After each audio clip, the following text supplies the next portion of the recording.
Anyone who's ever done anything worth doing has dreamed big, failed mightily, and mostly started from humble beginnings. This is a podcast about such people. The most fascinating podcast in the world is fascinating because of the stories of the human beings. Hello, everyone. It's Pat DeCerbo, the most fascinating podcast in the world. Anyone who knows me knows it has nothing to do with me, but has everything to do with the people that allow me to speak to them on air. And today I have a particularly fascinating woman, Rosannah Harding. Rosannah is a professional architect in New York City, and she is extremely creative and accomplished, and is going to tell us a little bit about herself, her background, her family, her career, etc. today. Welcome, Rosannah. Thank you so much, Pat. I'm excited to be here. All right. We like enthusiasm. As you may recall, I'm in the habit of asking this first question always about your earliest memories. Most people, it starts around 5 years old, but since you start everything early, I'm thinking yours might be sooner than that. I wish. What are the earliest things you remember, like from your childhood? I'd say some of the earliest memories are actually in the middle of Kansas, in the snow in Kansas with my two sisters. I grew up in a military family, so I've lived all over the country, but I was born in Kansas, and the first few years of my life, my dad was in the U.S. Army. So my early memories are being in the snow with my sisters, walking to the school bus and getting stuck and pulling each other out of the snow and making our way. Those were actually my first few years of education was in the public school system, but then very quickly around the age of 7, I think it was, then I was homeschooled for the rest of my elementary, middle, high school experience. And so those memories are really the only ones I have of actually getting out of the house, putting on actual coats and boots and walking to the bus, which was our next door neighbor, and she drove the bus around. So yeah, that's it. But we lived there up until about that time that I transitioned to homeschool, and then around 7, 8 we moved to California. So California is really, if you were to ask where I'm from, I would consider that more or less where I grew up. I lived there 3 different times and different ages. But yeah, that's the origin, was middle of the country. Military brat. And you speak some Spanish, right? I do. Then yes. Why is that? So my mother is Mexican. Mm-hmm. She grew up in San Jose, California. Her father, actually her birth father, he passed away when she was about 2. So I actually never met my grandfather on that side. But my grandmother, lovely woman. My mom grew up in San Jose with her brother, single mom. She went to high school there. Actually, that's how she met my father. So they were high school sweethearts. And they met when they were probably 16, 17, got married when they were 18, had my older sister at 19, and then my mom had me when she was 21. But growing up and being homeschooled, she really took it upon herself to teach me as much Spanish as I would retain, but it wasn't the language we spoke at home. So my father, his family's from England. Mm-hmm. She jokingly refers to him as a gringo. So we didn't speak it throughout my childhood, but then I ended up taking a number of courses in college that took me overseas, and I actually spent a lot of time in South America. My first boyfriend, who became my first husband, was from Peru, so I spent a lot of my teens and early 20s speaking Spanish. And now actually I have a daughter. She's turning 2 in a few months, and she speaks a lot of Spanish thankfully, due to her nanny is a wonderful lady, Colombian, and I use my Spanish now a lot more than I ever thought I would, and it's really fantastic. So, and thanks to you, Pat, as well. We met, and our one of our first conversations was in Spanish. Mm. I can't quite remember how we initiated that, but I'm really glad we did because it's led us to this point. So I think I Spanish was kind of brought us together. it was at that Christmas party, and I think I was Right. speaking to one of the waiters or waitresses in Spanish.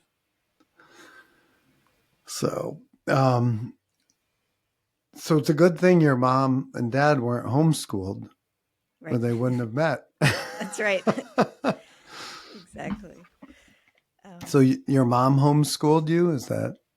That's right. So Oh. my father was a pilot in the Air Force, and in the Air Force, I think many branches of military in the U.S. Essentially, the it so happens that you move every couple of years. So we moved every 2 years, and due to that, there's a really significant population of homeschool families because often it's sort of a one career condition. One spouse is in the military and the other is moving so frequently, and that was the case in our family. And so my mother, you know, homeschooled all of my siblings. I actually have 9 siblings, but at the time, of course, in my childhood, there was my two sisters are closest to me. We're actually in a pattern. It's 3 girls, 3 boys, 3 girls, and then a boy. So we call it the alpha, beta, gamma class. So I was the alpha class. I'm second oldest of 10. Mm. Um, and so growing up, it was the three of us. We were a unit. We did everything together from like soccer teams to helping each other out with our schoolwork. So my older sister was really good at math, so she would help me in that regard. I was pretty good at geometry and drawing, and so I would vice versa. We would. It was a collective effort, the homeschool thing. So yeah, my dad was in the flying helicopters, and my mom was teaching us, and there were many neighborhood friends that were also homeschooled. So it's a pretty big community. At least growing up, probably my second strongest childhood memory outside of those like cold Kansas winters was in California. We lived on Vandenberg Air Force Base for a while, which is a really stunning geographic location in California because it's like on the elbow of California. So they launch satellites from that location, which means that it's a very large Air Force base with a lot of like open, untouched terrain, including a lot of the coastline. So I grew up there for a number of years, and we'd go to the beach. We would just go and build forts out of driftwood and wander along the coastline. And being such a big family, we were always looking for things we could do that were, Free. cheap and easy. Yeah. So that's my next kind of chunk of. That was before I started college early, so that was kind of my last bit of real childhood before launching into, as I said, taking colleges at the community college, and with this ambition of wanting to become an architect and wanting um, to find my way into design. So can I stop you? Yeah, How please. old were you when it was decided, or you decided that you would start taking classes at community college? I was 10 when I knew I wanted to become an architect. But I didn't even fully grasp what that journey meant, but I knew that I was very curious about why things are the way they are, why things look the way they look. And I was always very curious about who decides what buildings look like, what towns look like. And coming from a military background, in fact, in on these Air Force bases, everything is the same, right? Like every third house is the same house, but in a mirrored plan or a different color, but it's all kind of very visually uniform. So when I would leave the military base and go into the real world, it was always shocking as to, wow, who decides how this becomes and what it is. So I asked my mom, and she said, "I think that's an architect." And I said, "That's it. That's what I want to do." And luckily for me, my parents were crazy enough to say, "Okay, let's figure out how to get you there." And we had already been doing school all year round because we moved so frequently. So we would take periods of time off for the move. So we just did school all summer long. And then we got to the point where my sisters and I would even race each other with how quickly we could finish our lessons in order to then have more time to play in the afternoon. So we then got so fast that, of course, my dad in his infinite wisdom said, "Okay, well, how about now you do 2 lessons of math a day instead of 1, so get ahead." So we started doing that. And so my older sister, who was the first that did college early. She, as I said, was really good at math. So they What's her realized, well, name? my sister Hannah. Mm-hmm. So we all have names that end in NNAH. So it's Hannah, Rosanna, Serena, Katrina, Mariana, Lorena. Got it. So my sister actually was doing, at that point, I think she was at calculus 2 or 3 and starting differential equations. And it was quickly surpassing what my mother could teach. So she started taking a course at the local college and did really well. And then they realized, well, perhaps we could already get college credit for these things. And so at the time we were in California, and so she took a exam called the California High School Proficiency Exam, and which is somewhat similar to a GED, but a little different in that you are at the proficient level for a graduating high school student in the region. And so she did. And then at that point, she just started taking more and more college courses. And then when I was about that level as well, just sort of seemed natural. Okay, Rosanna, why don't you give it a try? And I did, and passed the exam, and knew that I wanted to get into drawing and geometry, and was kind of curious about the sciences, but really felt a calling to create the creative arts. And yeah, so I was 12 when I took my first college course, and was graduated from high school at 12, and then just started building up the coursework and the credits until I essentially had enough units to apply to an architecture program, which I did at the age of sort of 13 and got in, and then transferred into an architecture program. And in architecture, the undergrad is a 5-year professional degree. So I had already done 2 years of general college. So I did what was then called, it was like a summer option at Auburn University, which is essentially a boot camp for transfer students to see if they could really hack it in the architecture program. It's a very demanding 5-year curriculum. And if you miss the first year, you're kind of already have to, see, can you think 3-dimensionally? Do you have that? Do you have what it takes to be an architect? And even in those early, like 2 years, they give you sort of impossible tasks, like make a sphere out of nothing but string and glue, and you have 24 hours. And then, so I was there doing these, the assignments start very simple, pure geometry, and then they progressed into essentially designing a building at the end of the course. But every week, the bottom, they would rank every student. I think it was something like over 100 students that were trying to transfer into this program, and they only accepted something like the top third. So every week they would cut the lowest ranking students and then continue on that track until finally at the end of the summer course, the top students would make it into the program.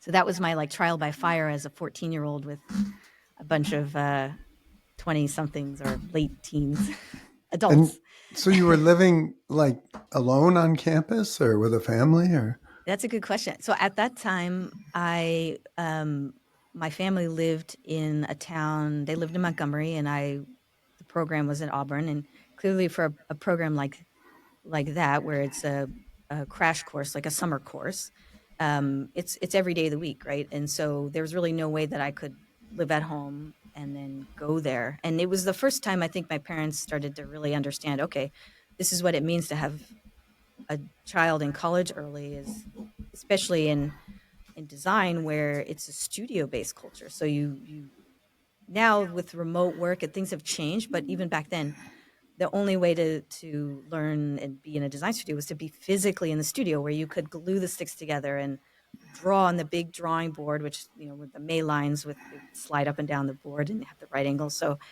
back then you had to be there. So there was a really tough decision, like, okay, do we let our 14-year-old go and really be in this program? And ultimately what we landed on, my older sister was 16 at the time, so she could drive. So Hannah, in her graciousness, she was she went with me and was stayed with me that summer semester. We had a little tiny apartment on campus, or just outside campus, and we had to sign some waivers that a 16 and 14-year-old could live there. And my parents are still to this day are like, I can't believe we did that, but at the time it was all just an experiment.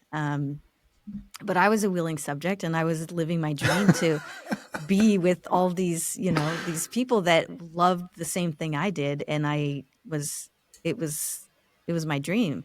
And at the time I also had to prove, can I really do this? Do I have it within me? Are my, there's just so many just new hard skills to learn, let alone letting the brain sort of think abstractly and come up with ideas that then you could present. And at that point, I had only really done courses where you go to the class, and as a 12, 13-year-old, and sit in the class and hear the assignments or hear the lectures, and then go home, do the work, take an exam. So it was all very sort of transactional. And in this environment, it was completely, you have to defend your ideas. You have to really put yourself out there on the line. I know you and I have talked about that quite a bit in our conversations, the war of art, and the intensity that it takes to come up with something that you look at a blank page, and now you have to put something onto that page, and then really believe in it and have conviction about it. So I was grappling with all of that as a 14-year-old, and then also all the social aspects of, well, now I'm interacting, I'm having lunch with these people, where we're being invited to the Halloween pumpkin carve or whatever it is. But I loved it, and I was falling in love with architecture, and it's only deepened since then. But that was the first realization that, yes, this is what I want to do. These are my people. This is my calling.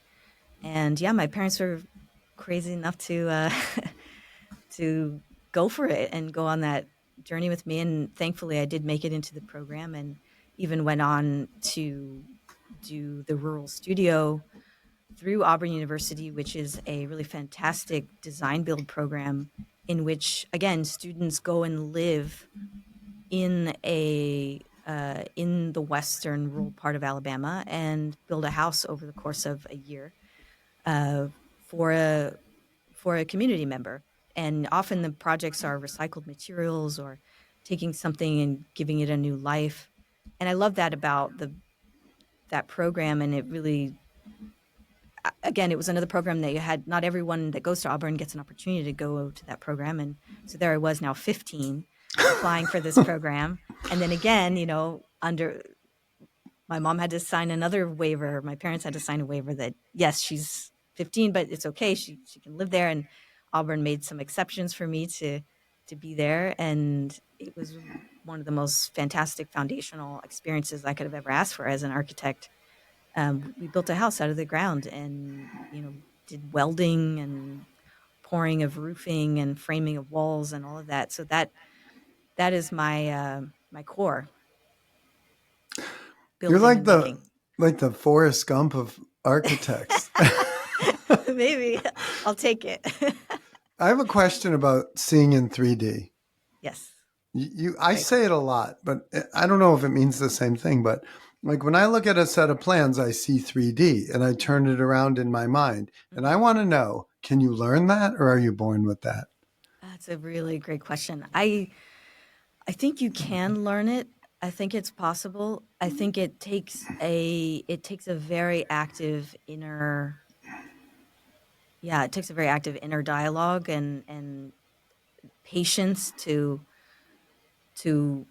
really allow your imagination to go there. And but I think it is possible, but there there is I do feel like I was born with that mind's eye, and I'm really grateful for it because even every conversation I have, I've got a whole film going on in my brain about what's being said, what I imagine into it, pulling from my memories or things I've seen. And sometimes it's distracting, right? Where you're listening to someone speak and you've got a whole visual going on, but it's when it comes to architecture, it's perfect and it's necessary. But yeah, I know what you mean though. It's not easy, and Can it you do this?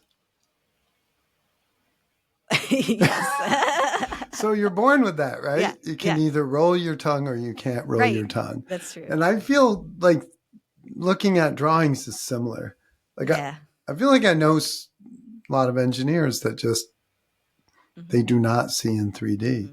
Like when I'm not an engineer, but I built three houses, and Hmm. I'm a terrible contractor because I lose money, but I get what I want in the end. Yeah, yeah, But I can look at a room and say that's going to be a problem, and this is why, because I yeah. can see it. I'm turning it over Right, in my head. right. Well, I'm glad you said that because that's like next level is when you start to have that X-ray vision. There's like reading, so there's you get a drawing or you get anything that's kind of meant to represent something that is not, and then there's I th- I think you can learn to read three-dimensionally, but it takes a lot of patience and a lot of practice and a lot of It's like uh daydreaming. it's Like you have daydreaming, to yeah. let it take shape. And you're also the other thing I love about it is you're interacting with someone that produced that representation. So you're at the mercy of that what is being presented to you, and it's hard. There are some drawings and images that are much more easy to dream into because there's little kernels in there and there's little hints of things that you can then let your brain can latch onto and then start to visualize it. But the other aspect is the gaze or the x-ray vision, like an architect's gaze, to be able to look at a surface and see through it and see what's behind it, what's supporting it. And that's something that so I ended up coming to New York for the Cooper Union for graduate school here after working for like 6 years and getting my license in California and becoming the youngest licensed architect in the AIA in That's California. pretty cool. uh, there was a lot of effort to get to that point, but I was still like, okay, but I want to keep going with um, working at different scales and starting to uh, all those questions that pop up when you're working on a project for a client with a fee, right? There's a lot of like peripheral questions or interests that pop up. And so often you have to just leave it there and move on and keep going. So I thought, okay, I want to come to New York, go to Cooper Union to be able to follow those threads of thought. And it was really fantastic. And part of that, it was a 1 year program, but part of it was really learning that ability to observe, and observation is so much of the design process really can come out of that really strong base of what you see and what you don't see and inferring and really analyzing things through an x-ray vision, and that useful for just even construction, how you put things together, but even just how you put a project together or how you start to analyze a set of factors or conditions to then see not just what you see but what you can read into it. And it really goes back to that piece of the brain um, that is about three-dimensional thought. I love it. It's my joy to dream in my mind's eye, but I love even more when it makes its way onto the page, and then even more when it actually becomes a built thing, which is really tough to do. There's so many other human beings and things involved, crosses so many barriers financially, politically, societally to get to a place of taking that idea and making it real.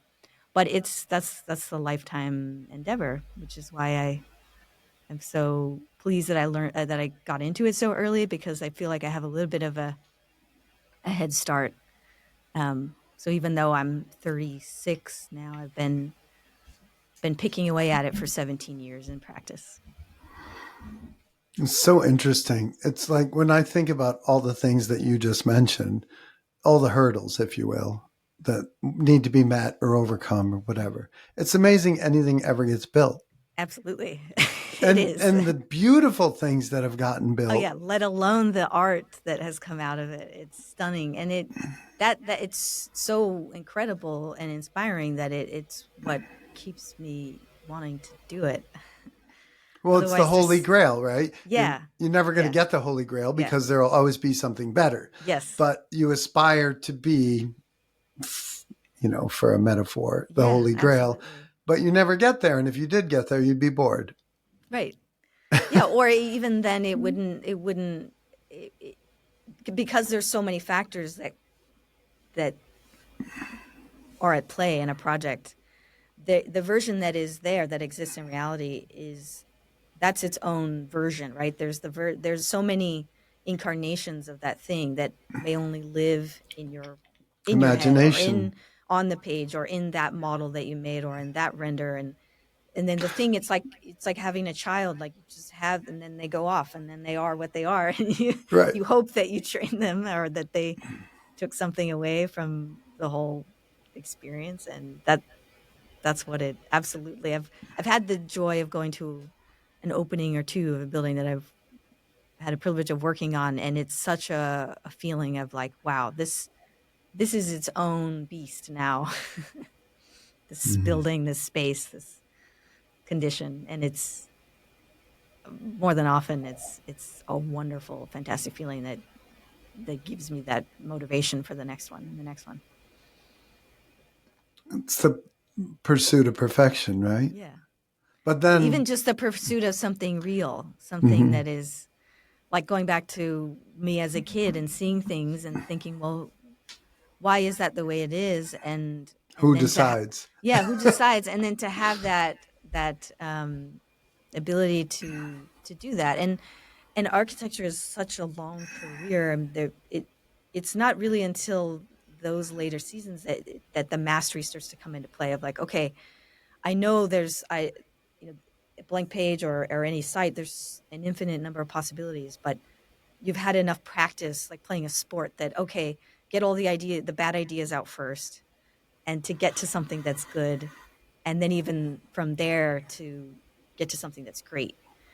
Um, so that whole it's going to be a lifetime of getting to make things that are real, and there's going to be a lot of things that don't make it, and but maybe win awards, or maybe are really solid ideas, but the technology hasn't caught up, or there's there's any number of reasons why things don't come to fruition.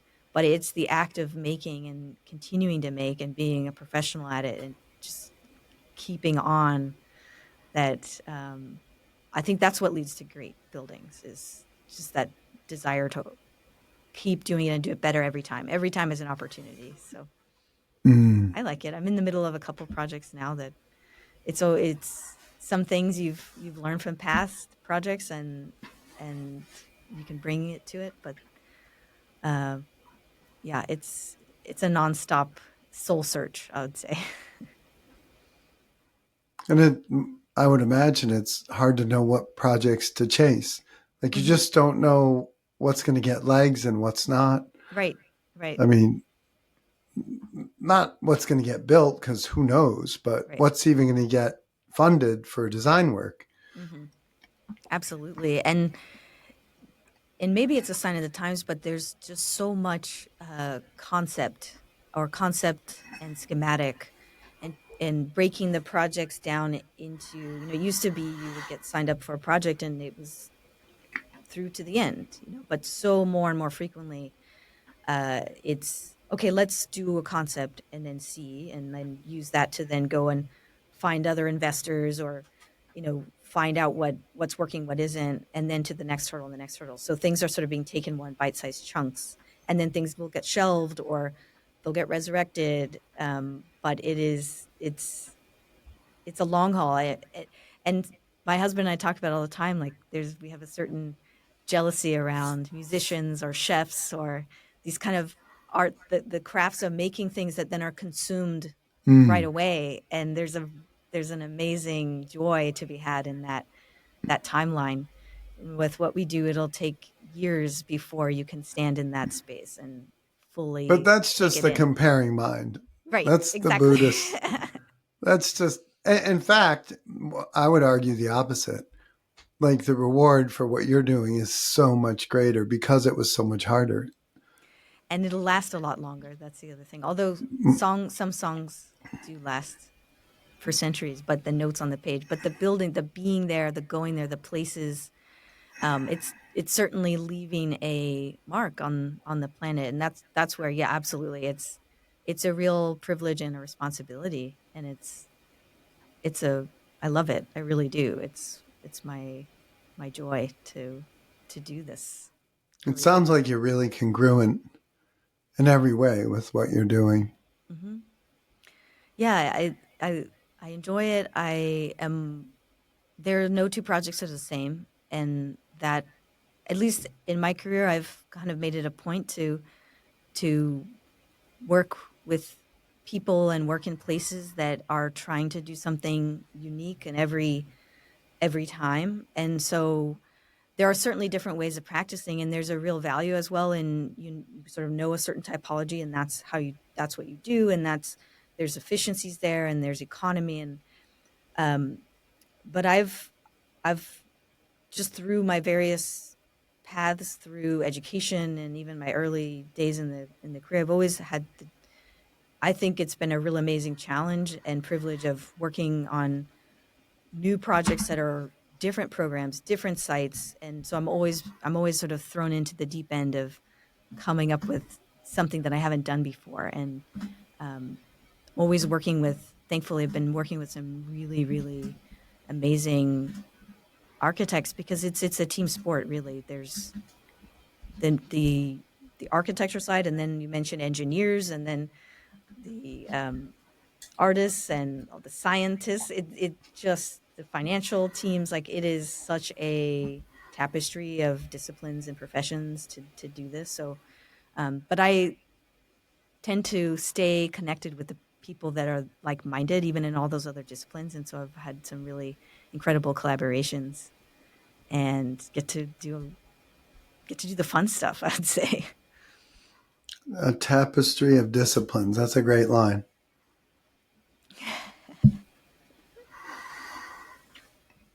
So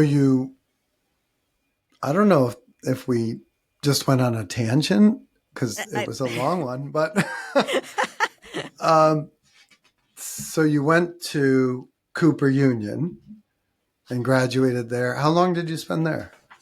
so I was there for exactly one calendar year, 3 semesters, fall, spring, summer, for what they called a post-professional degree. So I was already a licensed architect, had been practicing for a bit, and there's a few institutions that have that degree, which is, yeah, geared towards professionals that want to further a research agenda, or have would like to shift potentially even into academia, which I also did teach for a number of years after that.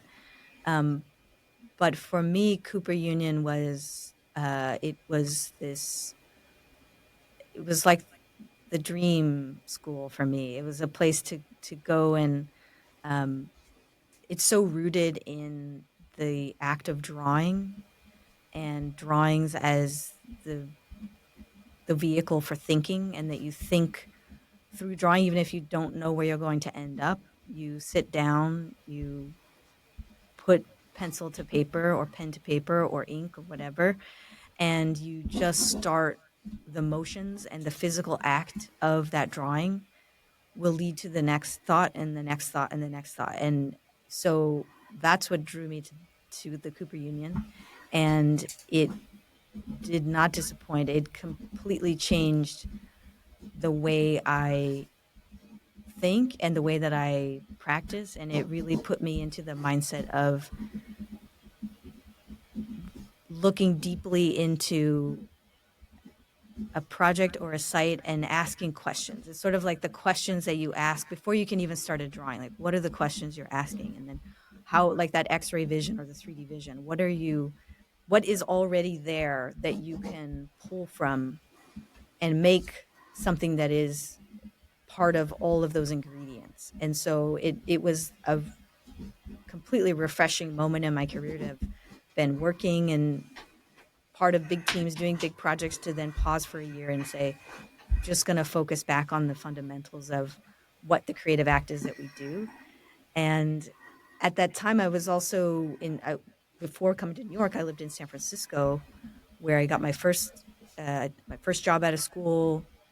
Worked while I was in school, had a bunch of internships, and had been in the Bay Area, really like learning how to put a drawing set together and like all of the kind of technical aspects of the profession. And then to come to New York and really just like completely let it all go for a bit and just think deeply and look closely at things. And I had some incredible professors there that, helped me to shake off the office, as they would say.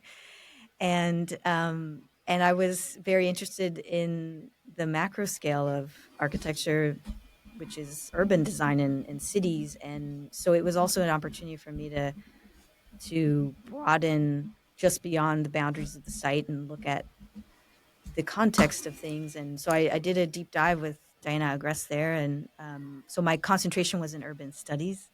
But by the time I got to the end of the year, I wanted to do it all over again. It's like finally, it wasn't until that point that I was like, okay, I get it. I see what I was just scratching the surface of.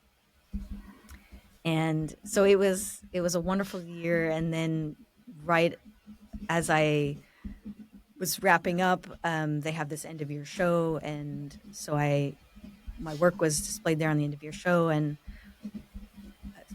was essentially connected with someone from Diller Scofidio Renfro, and got recruited from there to go and work at Diller Scofidio Renfro, which goes by DSR, and worked for DSR for 6 years on a moving building here in Manhattan, the Shed, which was a once in a lifetime project. It was wild, the building. So for those that are listening that may not know about that project, it's here in the Hudson Yards in Manhattan, and it's a museum and an arts center. So it started out as just being a visual arts center, and then it expanded into a performing arts center. And at that time, it was about halfway through the design process. So I joined the team about midway, and then we had to kind of reconceive how the building could deal with large scale performances. So that those years there on the Shed, which moves essentially. So there's 4 galleries that are the kind of fixed building, and then there's a large open hall that has this exterior skeleton that expands out and makes a big space that's hyper flexible. So flexibility and the idea that cultural spaces should be flexible, and that we don't know what artists or society is going to need many years from now. So we should essentially be creating museums as infrastructure, and that you can plug in anywhere and you can pull from anywhere to, all the essentials, light, air, power, that it's all just there at your fingertips, and that the museum should be a place to tap into that, and then be not only a space to display things, but to be a catalyst for things. So I was in love with that idea, and coming off the heels of Cooper Union and going to Diller Scofidio, they were my heroes in school, and I knew a lot of their projects. So to go there and be recruited to join the studio was, yet another. It's like the Rural Studio. moments of my life where it's like, pinch me. Am I really here doing this with these people? And it was really fantastic. And the job site was 3 blocks from the office. So I was in the trenches, literally putting on my site boots 2 days a week or more, going out there in the middle of rooms of contractors where I'm the only woman very often. And it's just rows of contractors on laptops in the middle of reconciling things in 3D model world with what's going on, just outside that door, things that need to get bolted together within days, and oscillating between like the drawings in the which you know nowadays in our industry it's all going more towards 3D modeling. So yes, we still make drawings, but a lot of it now is we model it. So that was an incredible moment to go from spending hours in the model in the computer where it's all hypothetical and digital, and then have to go to the job site and then there's the condition right there, and then seeing the thing in the computer versus the reality. And it was such an intense learning experience, and everything needs to be done yesterday and is over budget. And so grappling with those factors, and it changes the game for design. And now having that knowledge going into the process at the beginning, it's a whole new world after that. Wow. That was a soliloquy. That was great. Stream of consciousness, Pat. No, it was great.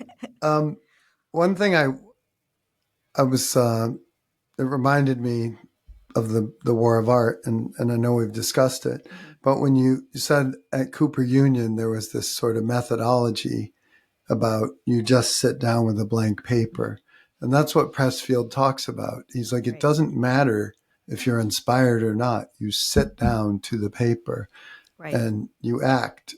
And I like to say activity begets emotion, because once I start to act, he calls it work. Once I start to work, all of a sudden I'm stimulated and all these ideas start to come. And that's exactly what you said. It was as though you were paraphrasing the book.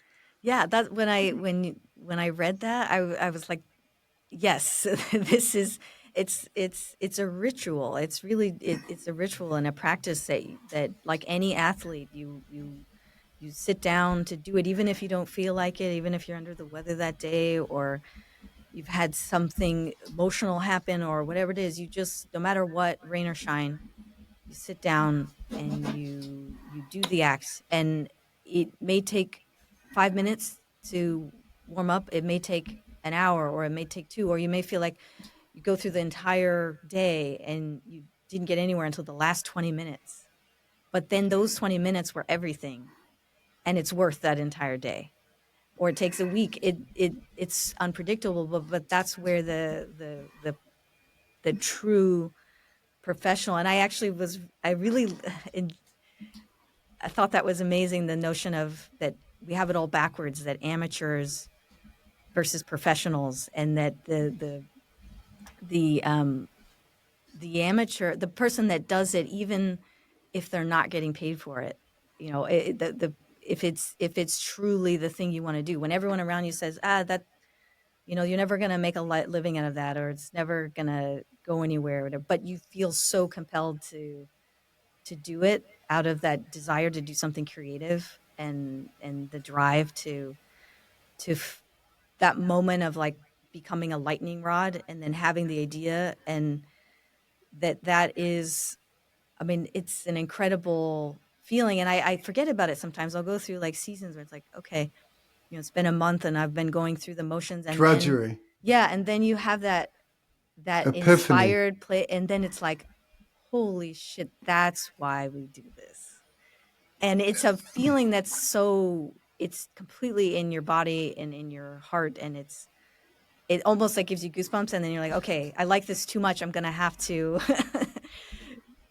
like map this out and not get too carried away with the thing, and like make sure, okay, I've got to do justice to this thing, and how do I organize everything so that we can keep that special feeling about this project. But you can't. So Yeah. 90% of, like I like to say 95% of my life is drudgery, but it's really important.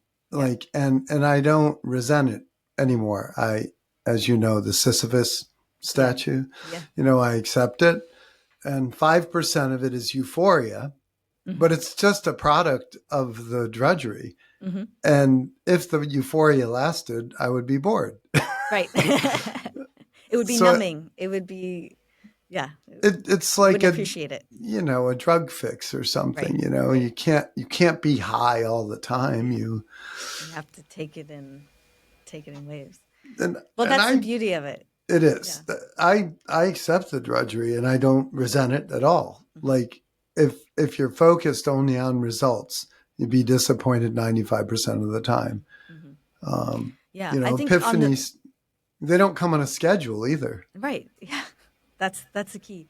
But I think the flip side of the coin, especially in this industry, which requires so much drudgery often, is to not lose sight of those epiphanies and to try to do the to get to those places with a project or with a any given endeavor, because there's you can always phone it in, right? You can always like, okay, yes, maybe we understand this, we know that, and okay, we're gonna just get through this. And but to do something really remarkable, it often requires fighting uphill and the battles you have to go towards, because that hitting that moment of aha doesn't necessarily come in the time that you wanted to. So then maybe just say, okay, we're just going to cut this one off and we'll say that one's that and move on to the next one.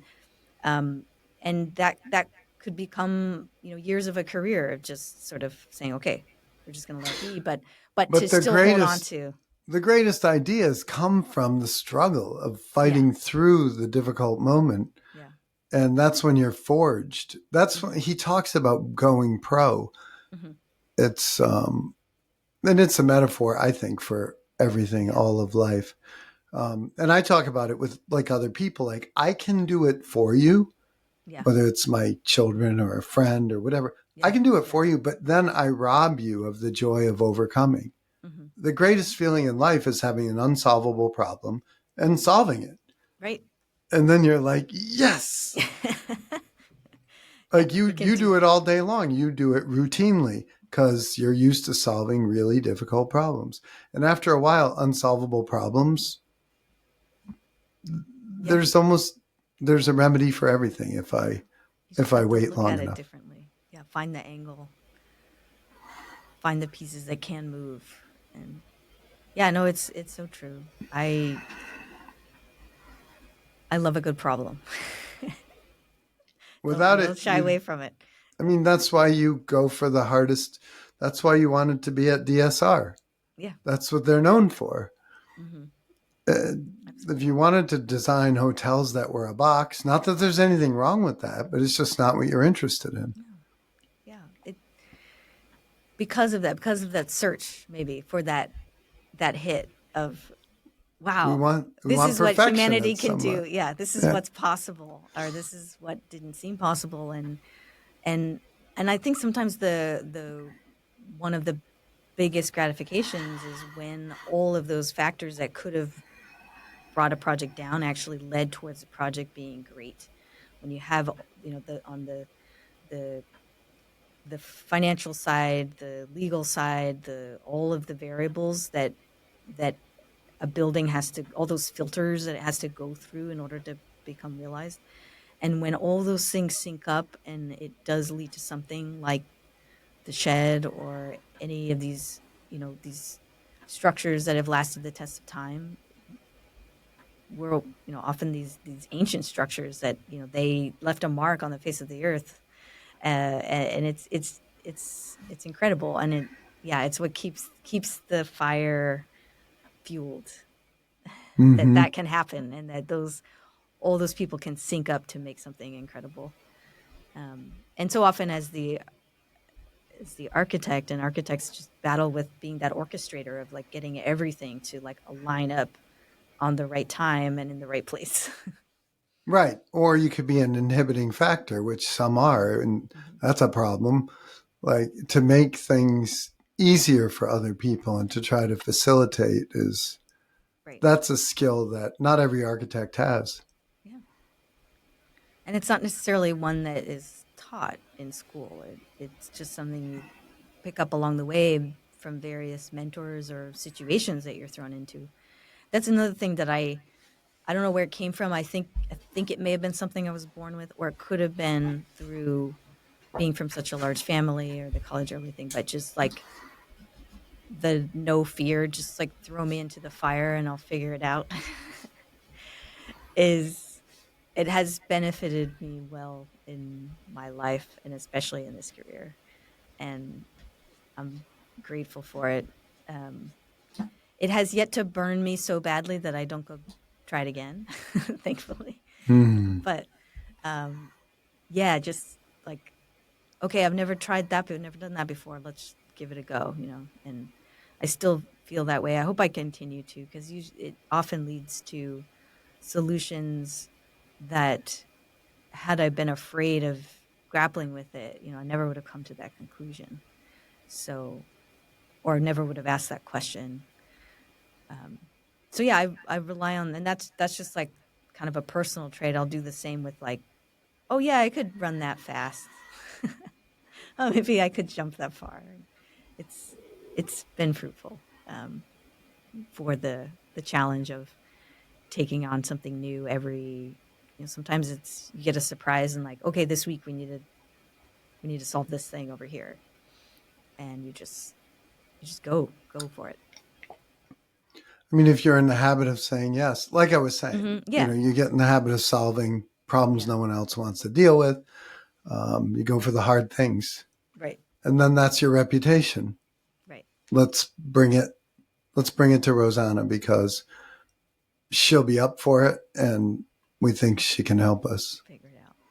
Yeah, That's the reputation I want too. I want people to bring me hard things, and then if I solve them, then bring on the hopefully next they're one. Yeah, exactly yeah, exactly. just so I don't get bored. Right, right. So you Well, and get out of. even Sorry, go even ahead. the I was just gonna say the not getting bored thing, that then you start to invent your own problems, right? I've been in Right, that situation. Yeah. no doubt. Okay. It's the human condition. Yeah, yeah. But so you get out of Cooper Union, you go with DSR for a bit. You're Hmm. not there now, though, right? Or are you Right. I'm collaborating with them, or I'm not there now. Actually, my husband is there as an okay? associate principal, so he's still in the mix and working on some crazy projects. So I left DSR, and I am so now I currently wear two hats. So I work with Cal Collaborative, which is led by Gabriel Calatrava, and it is a really fantastic design studio, actually in this building where I am now. And that office is really, it's a platform again to take on any kind of project, really, and big or small. So since I've been there now 4 years as studio director. So I we have a staff of 9, and we're got a number of freelancers. So with Gabriel and with Cal Collaborative, we take on everything from the design of a bottle, which we're doing something that's coming out relatively soon, or all the way up through scales of private airports and residential, uh, hospitality, runs the gamut, which is what drew me to working with Cal Collaborative because of that. That's in my DNA, as I've been describing, just the notion of, never, never saying no and always trying something new and doing all kinds of structures all over the world. So it's very global. So I really love working in that studio. And then simultaneously, I have my own design studio and office, which is called Ostro Harding. And it's with my partner, Matt Ostro. And we together, continue in that same vein of, um, really being super creative problem solvers. And so we've done a number of hypothetical projects under that banner of OH. A couple of them have won some awards in the architectural design community, and some of them are just works on the boards that, someday we hope will, like I mentioned earlier, will be taken off the shelf and rejuvenated and will continue on.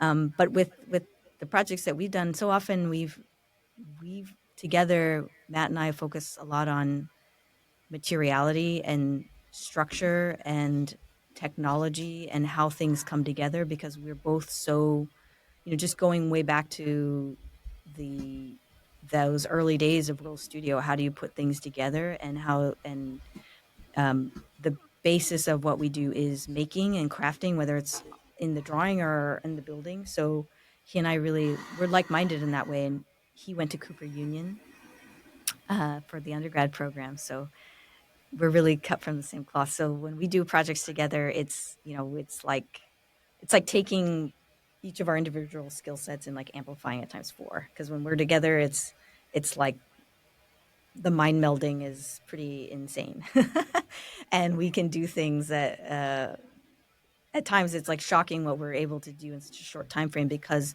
the decision making is so in lockstep, and our skills are complementary.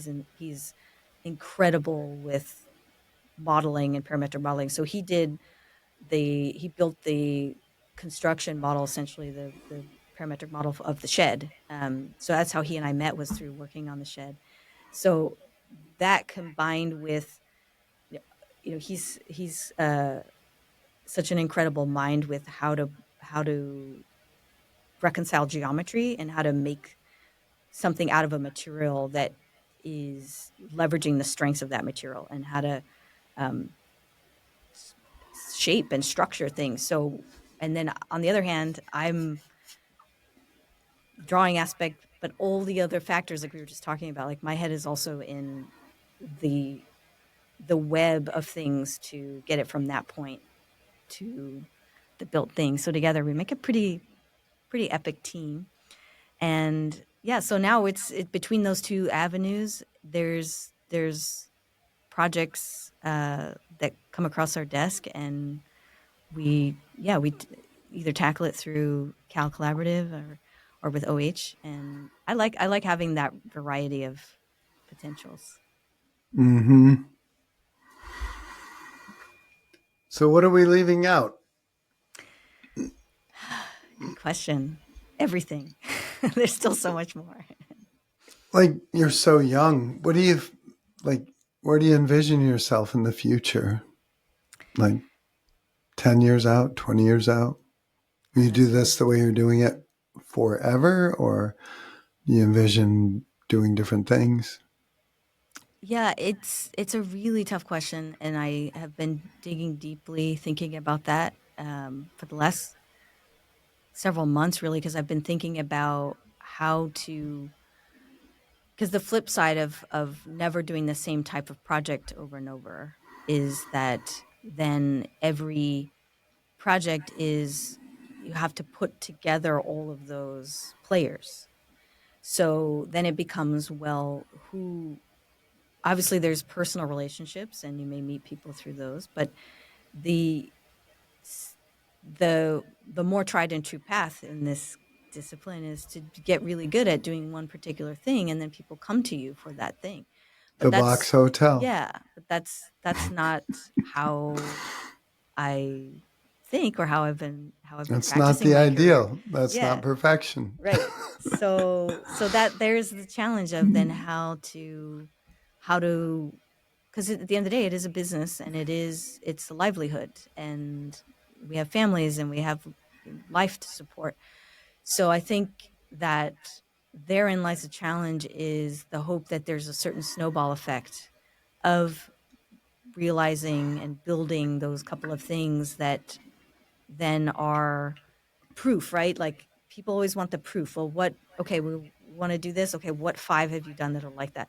Well, here's something. It's not exactly that, but this will give you a good example of what I'm capable of and what's possible. And with the right condition, there's huge potential. So I'd say in the next 10 years, I'd want to be doing more built things that leaves a track record of artifacts. And, in whatever banner that's under, more than anything, I want to build and want to create and have an impact on the built world and leave something behind. So that's ultimately the goal, is to create things that people get to experience and enjoy. And I think that's priority number one. And then hopefully within that, work with some really awesome people across the table, whether it's other engineers, other architects, other clients, people that have a different perspective but are at that table for a reason. And yeah, so I think it's certainly being open to the right projects, and that's priority number one. Do you have any questions for me or comments of any kind? Well, I guess my question to you would be then, what is the thing that keeps you up at night, that you're in search of, that gives you that lightning rod of feeling inspired and feeling that you've touched on something that is going to connect with other people? The connection with other people is very much like this conversation. Yeah. I mean, I have 4 or 5 of these 1-hour long conversations a day, whether it's professionally or on the podcast, which is really only once a month on the podcast. But that's how I get energy. I want to connect with people at a personal level, at a human level. I feel like I'm not a very good cocktail party conversationalist. Although that's how we met. It is, but I don't like small talk, and we didn't have small talk. That's true. Yeah. I don't talk about the weather. I don't talk about superficial stuff. I mean, if it comes up, I'll just dispense with it quickly and then try to get to the human being that lives inside. And I think you could tell that about me. And if I can be useful to people. So a big part of my life is just trying to put people together who can help each other. Mm-hmm. And that makes me feel good. If I'm worried about my own stuff, my rice bowl, figuratively, as Covey would describe it, I'm no good for anybody. Mm-hmm. It's when I'm worried about everyone else getting their rice bowl filled that I really get inspired. It makes me feel good. And shining the spotlight or sunshine on other people, because when I do that, they light up. Yeah. And it's just fascinating. And I do it a lot, and I don't do it enough. It's really, I want to do it all the time. And I forget. Why? Because I'm inner directed at times. And when I'm inner directed, I'm not useful to anybody, not to myself, not to you, not to anyone else. When I'm other directed, everything goes better for everyone else. And magically, I get what I want, no matter what it is. But I'm a really slow learner. But, again, like the War of Art, he talks about it. He's like, we forget. We need to be reminded to do our work.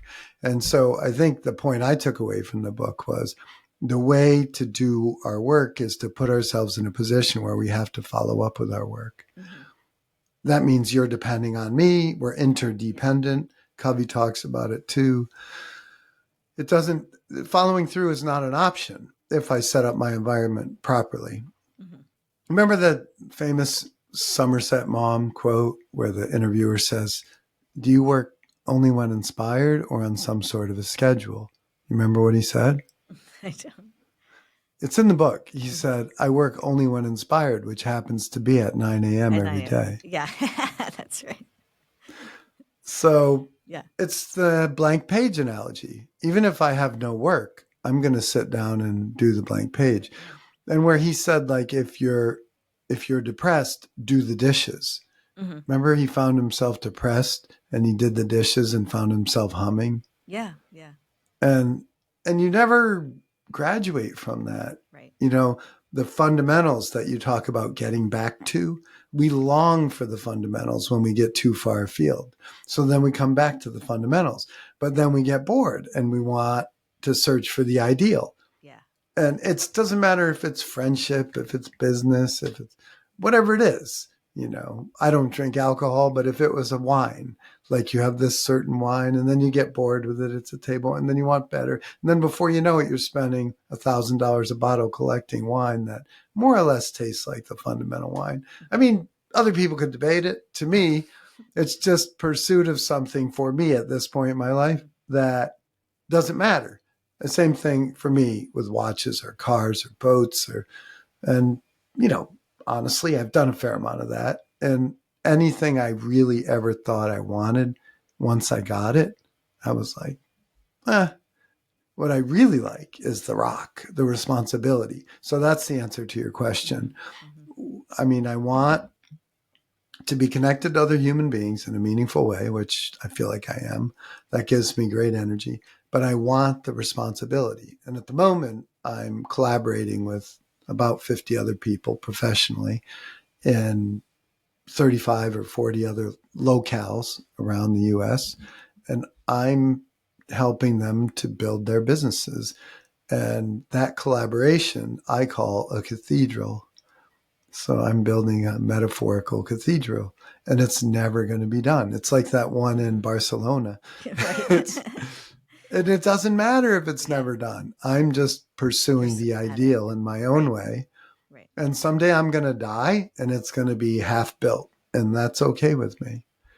Like a lot of people want to box it all up and have a bow on it and everything. I'm not doing it for that. I'm doing it for the drudgery part, the 95% part that nobody else wants to do. I'm making that my art form. And that's to me what Pressfield was saying. If we can make the drudgery our art form, and that's where we get the joy, we can be happy all the time. Yeah. Absolutely. And don't get me wrong, I'm not happy all the time. I'm human and I have emotional, I'm subject to the vagaries of life like everyone else. But fundamentally, I'm happy. Yeah. Well, I'm never too high, never too low. Sorry I interrupted you. No, I didn't mean to interrupt you, but that absolutely rings true that the fundamental act of whatever it is that is behind the discipline or the profession or whatever the content is, if the fundamental act of doing it brings you joy as like a daily ritual, even if it on the surface doesn't, but that when you find those moments that it does, then you have a lifelong endeavor ahead of you, and Well, it's worth it.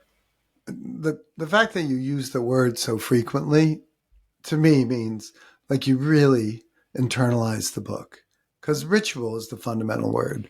It is, yeah, because that's what I realized even back then as like a 14-year-old kid in the studio, was that you just have to glue the sticks together, and you just have to do like 50 of them, and, and then realize, oh, I could have done that better for these 3 reasons. Okay, then I'm gonna do it all over again, but this time now like this. And then the next thing, and the next thing, and next thing, and then it's no longer sticks; it's X, Y, or Z. And so I didn't have a name for it. I didn't put a label on it. And then when I read that book that you so graciously recommended, I was like, oh, that's what it is. That's what it was the whole time. So it really struck a chord.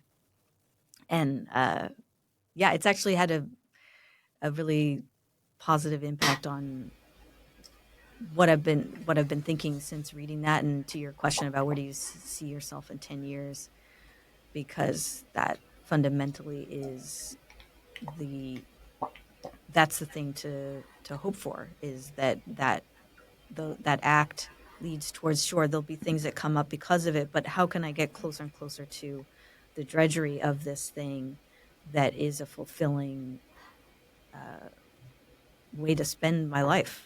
And it already does feel that way, but then you mentioned responsibility, like the rock, you have to push the thing up the hill. Like that rock gets bigger as you become more and more deeper into the profession, and we have more and more responsibility of how we're going to impact the world and the things we're making. So I think certainly would want that rock to keep growing and keep pushing it up that hill and yeah, leave a little something of it behind that could No stay a little doubt. half baked. And not only that, you're in a position to teach other people now. Right.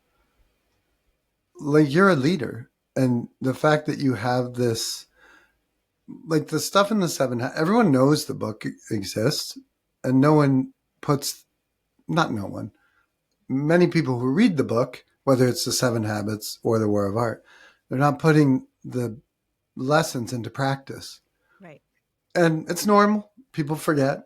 Like for me, I've read the book, both books. I mean, I think I've listened to the Seven Habits like 50 times on tape over a period of 10 years or something. And then The War of Art, I've read 3 times. And I should read it again because I need to be reminded. But most people are not operating in this way. They know at some level that they should, but they forget. Yeah.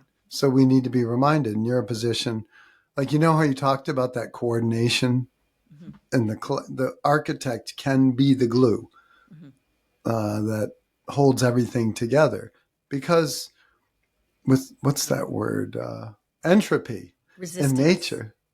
Yeah, but entropy in nature, order turns to disorder naturally. So if you don't gently lead the process in your position, Mm-hmm. it will fall apart. Mm-hmm.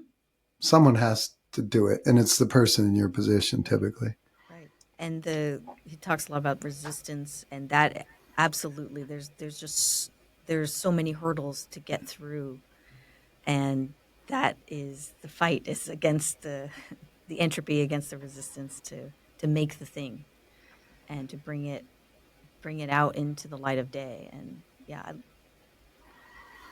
I love doing it. I hope to keep doing it. That's all I can say. Yeah, me too. You know what the most important punctuation is in the English language? Comma. Not today. Today it's the hyphen. Do you know why? Why? Because it's what's between your date of birth and your date of death. Mm.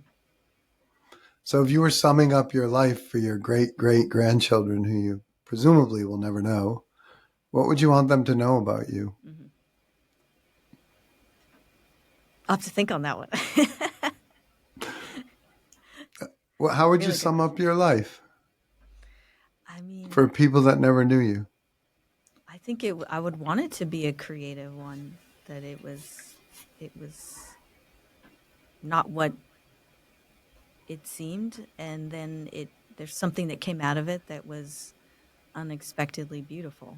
That's what I would hope, and I feel like I've had been lucky to have things in my life that it's not always things that I've made, but things people I've come across or places I've been that felt like this there's no obvious reason why I should be here and at this moment in time or be a part of that thing, and those are the ones where it I feel lucky and I feel privileged and want to, and that has led to something that was beautiful, and that's what I would hope is I feel like remembered.